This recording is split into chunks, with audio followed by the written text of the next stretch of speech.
land, labor, capital, and entrepreneurship. These are the systems, these are the things that you need in order to be a successful real estate investor.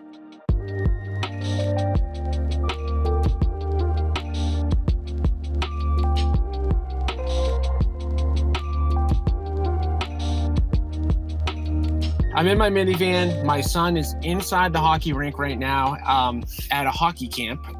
So without wasting any more of your time, I wanted to talk about the top 10 things that we learned from our event that we had. And this is really for two people. Of course, there were people who were at the event, who paid attention, who did everything that they could. And this is for you guys, for me to just say to you guys, like, these are the things that really the event was supposed to teach at a high level. And I want to make sure I hammer that stuff home. But then also to those of you who were not able to attend the event for whatever reason, I'm going to do my best, even though it is fully impossible, to teach you guys everything that we learned over a full 2-day period in 40 minutes.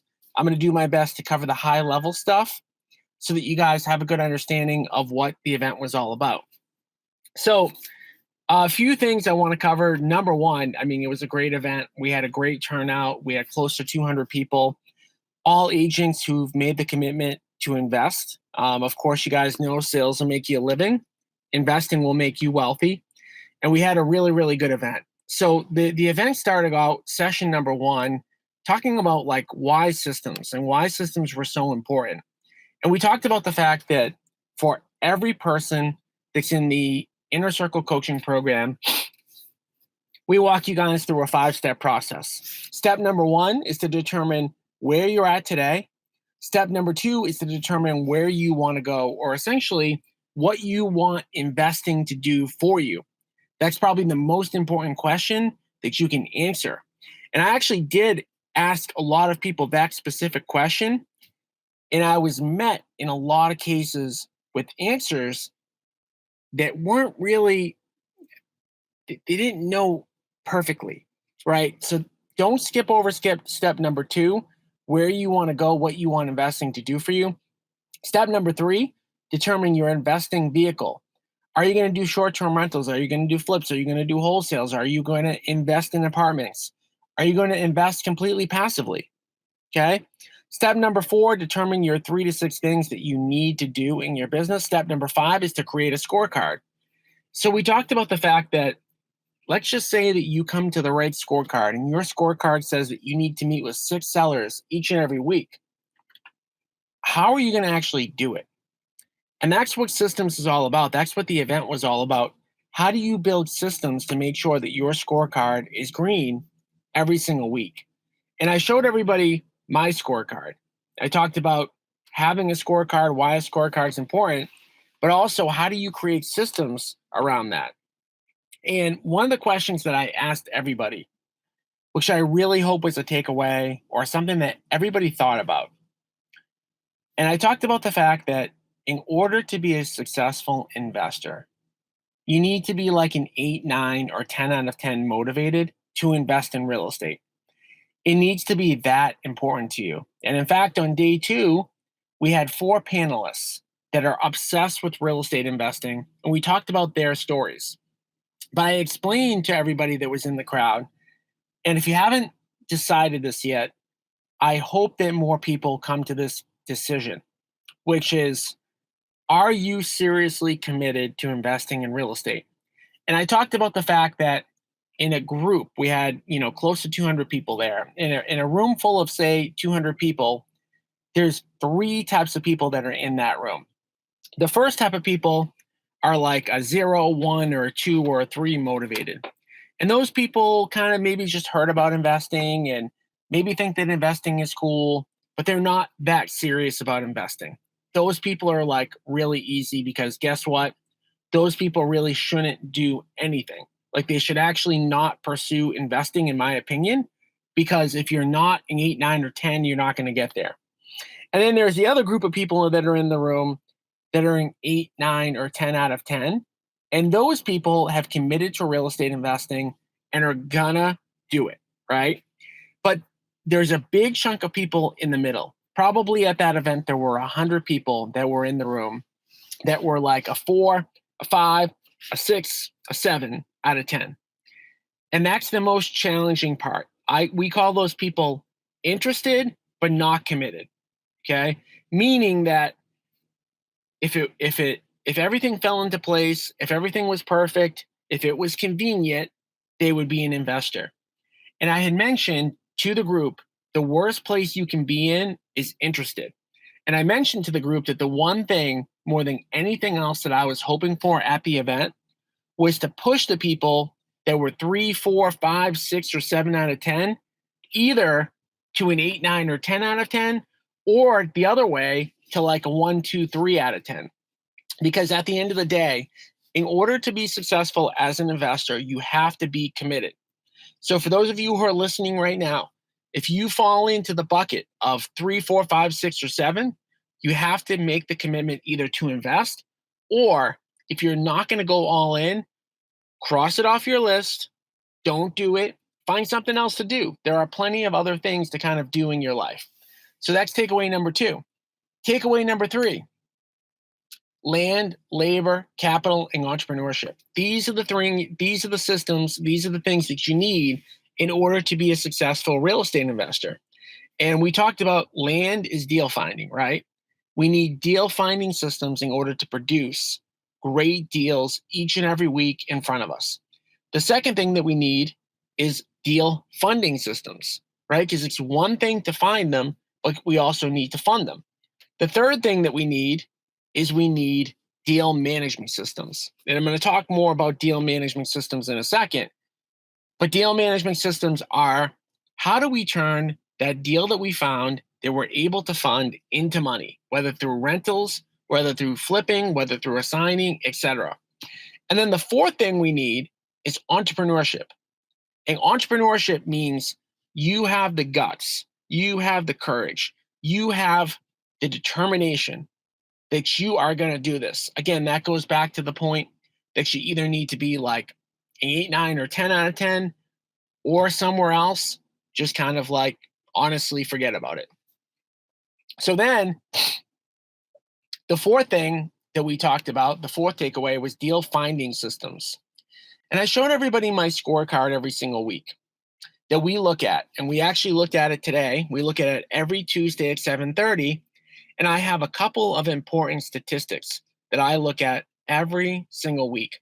One of them is how many face-to-face appointments that me and my team have gone on that week to meet with sellers, to talk about selling their house, their condo, their land, their whatever, right?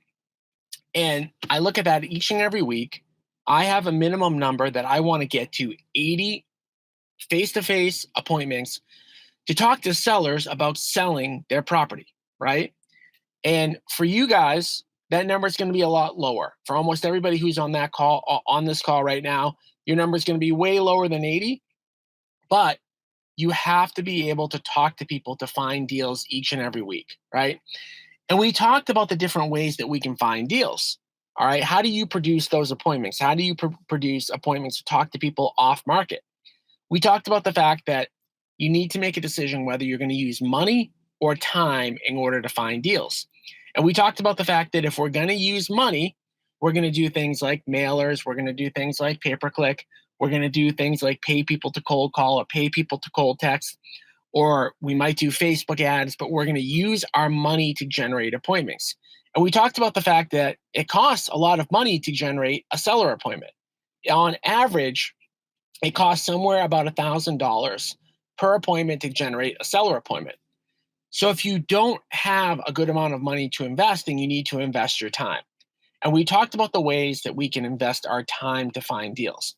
We talked about creating an agent referral network. We talked about door knocking. We talked about cold calling. We talked about cold texting. We talked about using your SOI. Okay. But the number one takeaway I would say that you need to have from that event is that you need a deal finding system, and you need a system that produces face-to-face seller appointments every single week. Okay. By the way, if you guys are listening right now and you have not set up a time to talk to me, to talk about joining the inner circle or to talk strategy yet, I'm offering this as a, kind of a one-time thing for those of you guys who are interested in jumping on a call with me to talk about where you're at in your real estate investing business for free. You can register today at www.agentinvestorinnercircle.com. Again, that's www.agentinvestorinnercircle.com. On the call, I'm going to ask you where you're at, where you want to go, what struggles you're having, and we're going to try to solve those on the call. Again, www.agentinvestorinnercircle.com. So we talked about deal finding systems. Then we talked about deal management systems, and we brought up my whole team.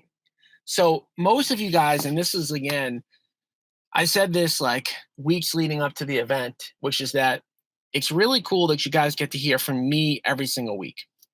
And I know a lot, and I'm pretty smart, and I know I can help people. But you guys don't get to hear from my construction team, and you don't get to hear from my partner, and you don't get to hear from my CFO, and you don't get to hear from my COO on a weekly basis. So the event is so important because we spent time with each and every one of them to talk about their roles in the business. Now, when you hear from me, I'm going to talk mainly about how to find deals, how to fund deals, how to raise capital, how to get seller appointments, right? I'm going to talk about all of the sales and marketing components of the business, but I'm not going to talk about the sales processing part. So we had my head of construction up there walking through how we take a signed contract all the way to the finish line.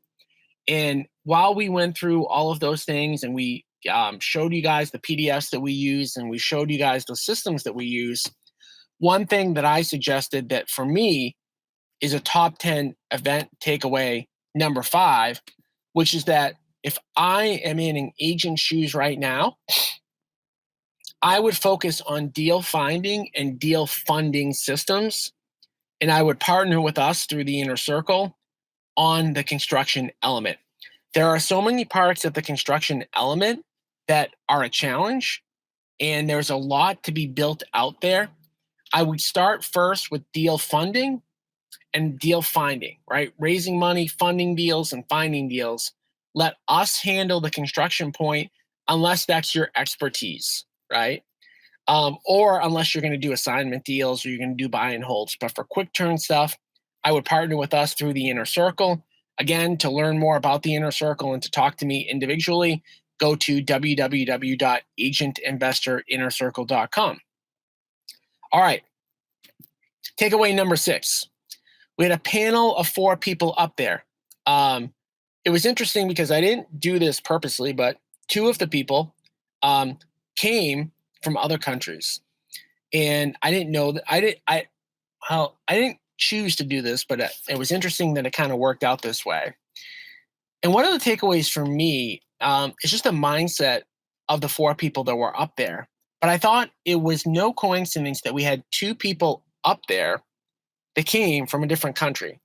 And if you think about being a 8, 9, or 10 out of 10, think about how motivated someone has to be successful, to leave the country that they live in, leave everything behind and take that leap to go to another country, learn a new language, meet new people, leave their property, leave their family, etc. So that was just a common theme that we had amongst the 4 people that were up there, that they were extremely dedicated to becoming successful. And we talked about, of course, when we get 4 people up there and we're highlighting them, yes, those people are in the inner circle. And part of the reason I bring them up there is to say, hey, these are people that I've worked with. This is the success that they've had. So therefore, people in the audience, this is what you are potentially capable of if you work with us, okay? I want to be very clear about that. That was part of the purpose. But we didn't just talk about all of the successes that they had, because that's just not who I am, right? I'm not going to just go up there and tell you guys everything is perfect all the time. I started by interviewing them and asking them about all the struggles they had and about all the times that they thought about potentially giving up. And they have some really good answers. But they talked about all of the areas where they had struggled and how they had overcome. But one thing that was was not unique and was said, they all had unique stories, but what wasn't unique across all four people is the fact that even though maybe they felt like giving up for a day, they were willing to kind of push through whatever was put in front of them. And they put themselves into a position where they had to succeed, right? They took that leap forward. They put themselves in a position where they had no choice but to succeed. And all four of them had different stories. All four of them had done a different amount of things. But I thought it was just interesting to me. That was kind of like the theme across everything. And really, more than anything else, that success is not a straight linear line, right? It's not like, X to Y axis, right? Going up straight. It is you're starting, you're going down, you're going up, you're going down, you're going up, you're going down, you're going up, you're going down. And then at the end, you started here and then you're there, right? And that's what we covered when we talked to those four people. Takeaway number 7. We did we talked about a deal that we're looking for funding on in Hooksett, New Hampshire. It's a 70 unit deal. I've actually put this out there. It's for accredited investors, and we're shooting for a 19% rate of return for accredited investors. I talked to you guys about the fact that I have a goal. I've got to raise $7 million for this project, but I did that presentation and I showed everybody that presentation from 2 angles. So as I was presenting that deal and talking about raising $7 million of capital and talking about like what I was trying to achieve and talking about like why people could benefit by investing with us, I wanted people in the audience to come at it with 2 perspectives. And the takeaways were from 2 different sides of it. So there was a group of people that don't have capital, that were looking to raise capital. And I talked about why I did everything the way I did it in this presentation.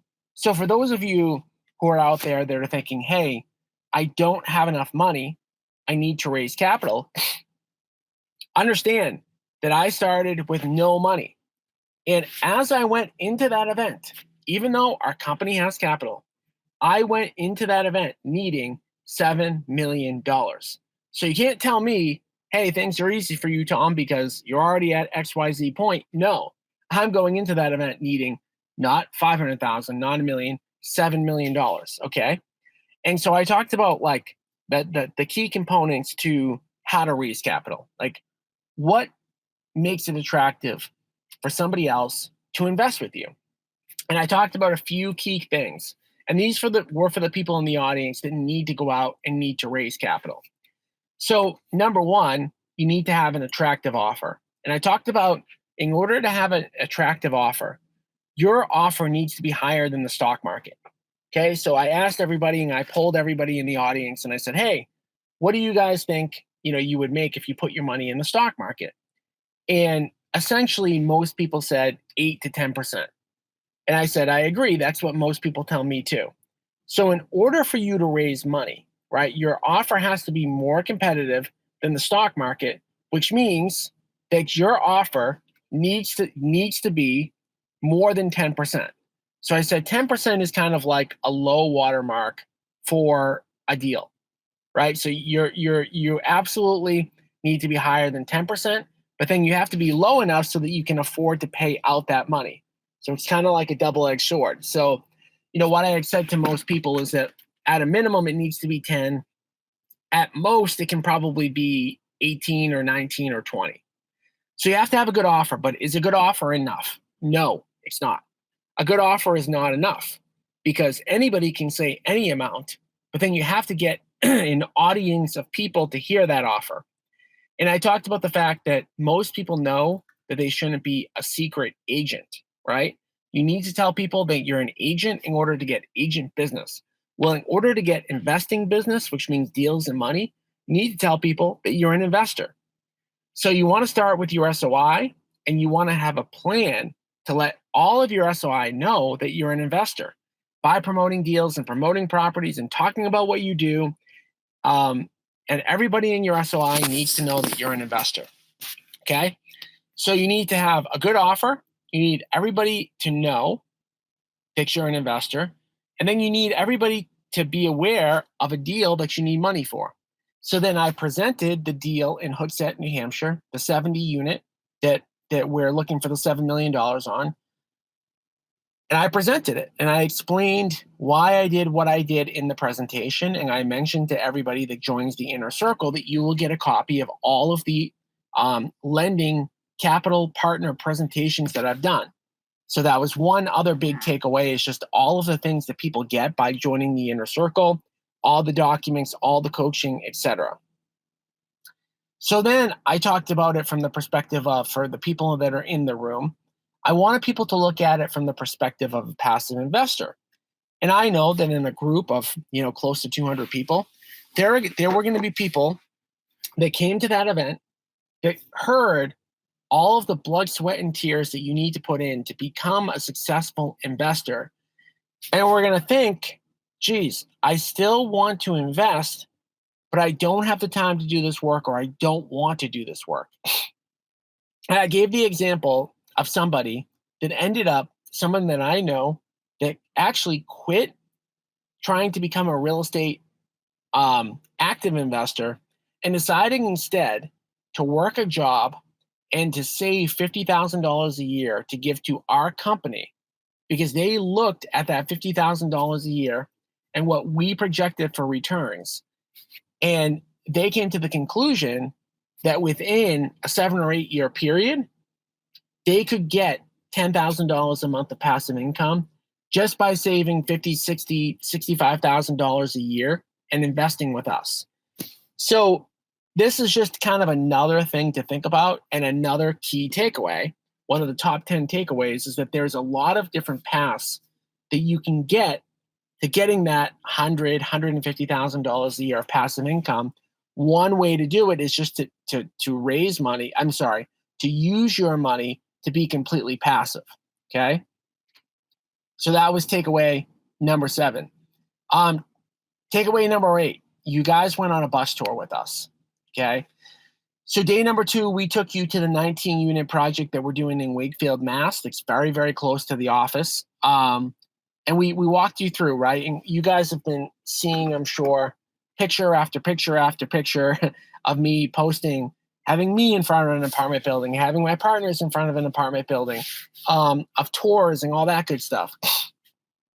And the key takeaway there, for those of you who went to the November event, is to notice how quickly that project is going along compared to some other projects that are much smaller that we've done. So one key takeaway that we've learned that we're going to pass on to you is that it's actually easier to do bigger projects than it is to do smaller projects. And we talked about a 6 condo units on Lading Street in East Boston that took us 3 years start to finish to do. Okay. And compare that to the 19 units that we did in Wakefield in about 1 year. Compare that to the deal that we have, the hangar building that we have in Nashua, New Hampshire, which is 88 units, that it's going to take about 18 months to do.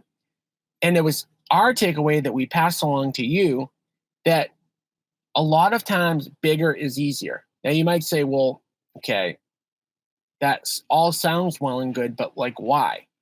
Why can it be easier to do a 19 unit building in Wakefield than it is to do a 3-family condo conversion in East Boston?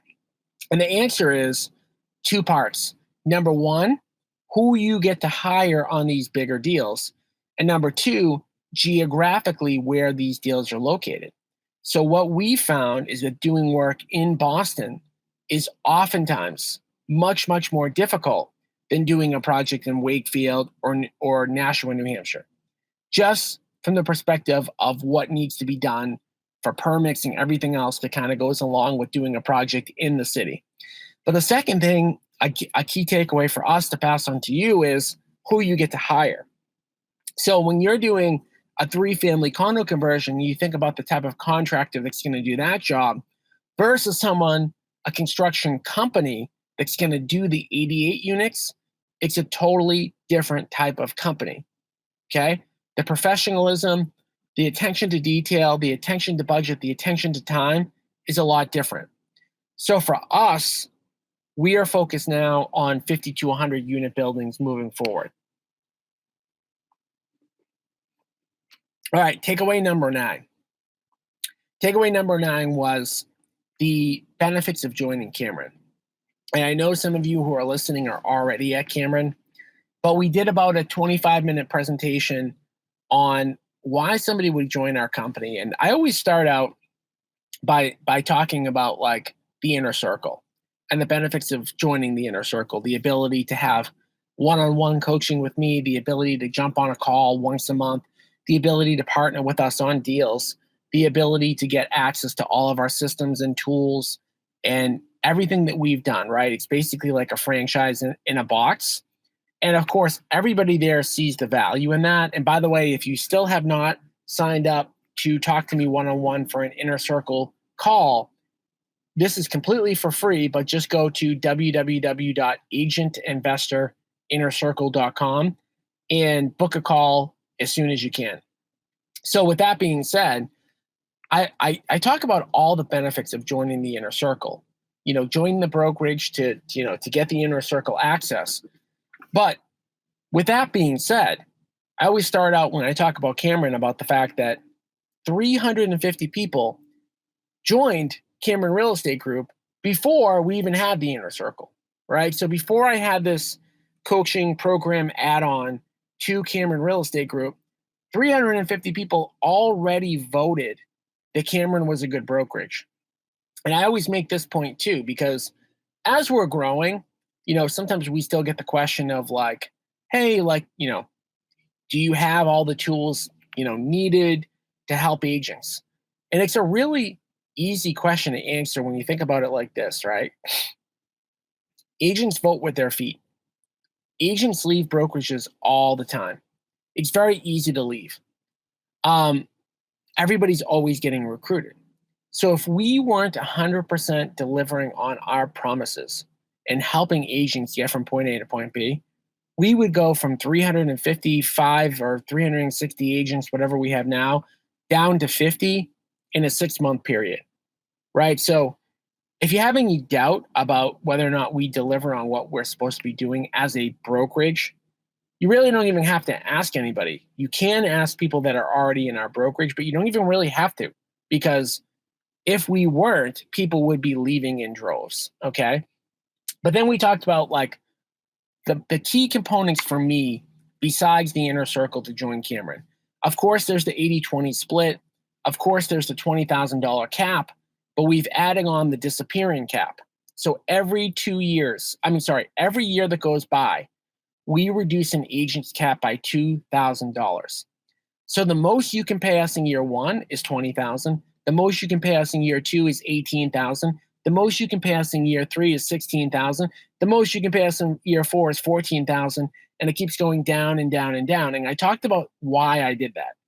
I have found through owning a brokerage for about 6 years now that the longer an agent is with you, the less you need to help them. Period. You guys all know this, right?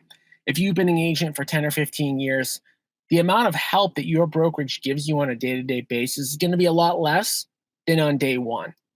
The second thing related to the financials are the profit tree. So what we've done is we are now giving up 20% of all of the company dollar, what the company makes, to agents for agents they've brought in. So I didn't say that well, but I'm going to give an example. Let's say that you bring in Joe Smith as an agent. You refer them into Cameron, and they do a $10,000 commission, right? $10,000, $8,000 goes to the agent, 80%, $2,000 goes to us, 20% of that will go to you. So $400 will go to you, right? 4% of that agent's commission will go to you, right? And that goes until the agent is capped, okay? I don't want to focus too much on that, but just know that if you help us grow Cameron, we're going to help you financially. And then we talked about all of the other things that we had, the mentorship program, the office, all of the technology, the best CRM in the world, Follow Up Boss, and again, all of the inner circle benefits. So we talked a lot on that session about joining Cameron, it's just really that, it's a way to get into the inner circle for free. My coaching program in 2017 and 2018 was $60,000. We give you all of that same coaching program for free just for joining Cameron. And I talked about not looking a gift horse in the mouth, right? I talked about the fact that we may not continue that forever. I actually don't know what I'm going to do moving forward, whether I'm going to continue to allow people to join the inner circle by joining the brokerage. For now, you can. Don't wait on it. Don't let the tail wag the dog. Okay? What I mean by that is sales will make you a living. You can make $50,000 to $200,000 a year as an agent. Investing will make you wealthy. Investing can make you worth $5 to $20 million over the course of a 10-year period. 100%. So don't let the fact that maybe we don't have, the form that you like to use or the program that you like to use or the brochure that you're accustomed to, don't let that dictate building your wealth, okay? Again, if you want to learn more about joining the inner circle, jump on a call, schedule a call at www.agentinvestorinnercircle.com. And the last takeaway is just the systems that we have for the inner circle, okay? And I went through all of the inner circle benefits and the systems that we have, but we have a bunch of people on right now. I see like 25 people throughout all the different, mediums that we have this posted. I just want to say really quickly, I can see the comments in the chat. So if you guys are in the chat and you do have questions, do me a favor, type in any questions that you have for anything that we've covered so far.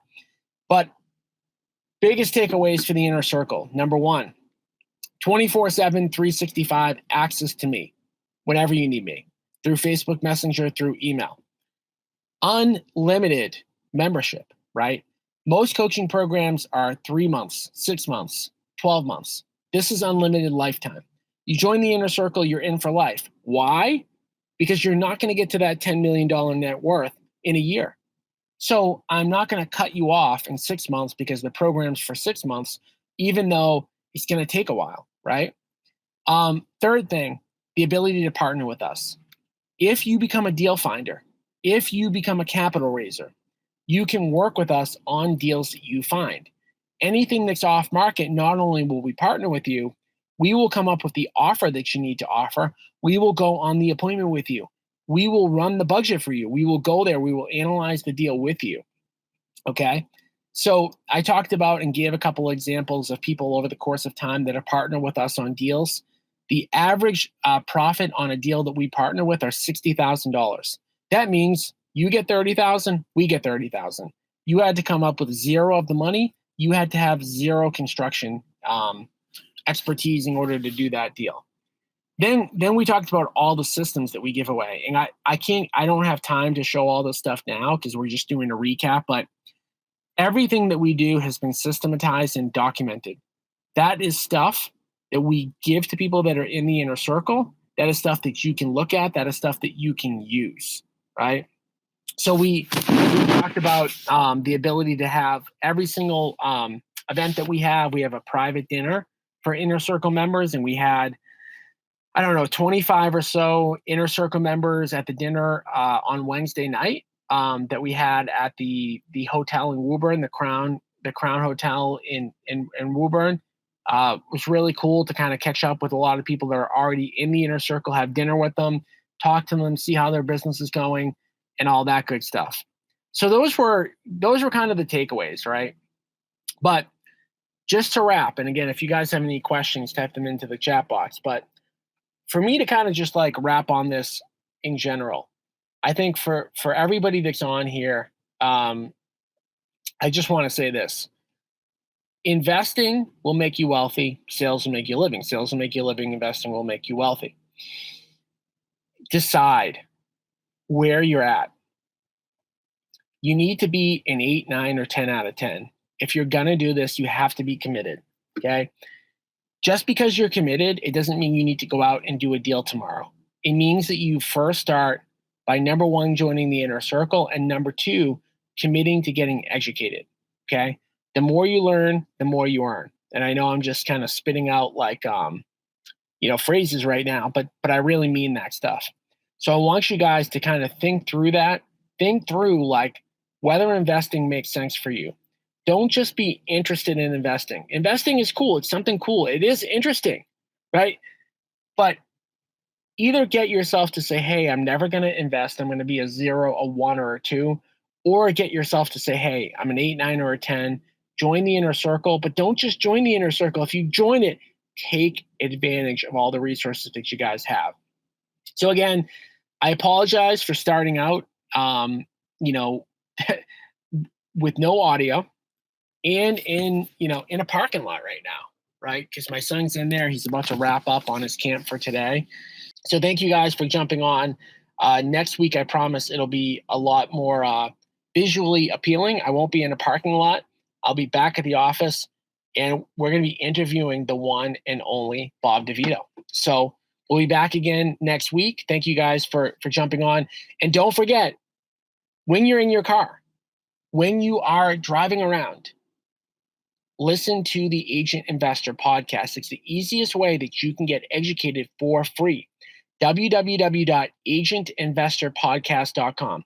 There is no reason why each and every person who's on here can't listen to 1 hour of a podcast every single day, right?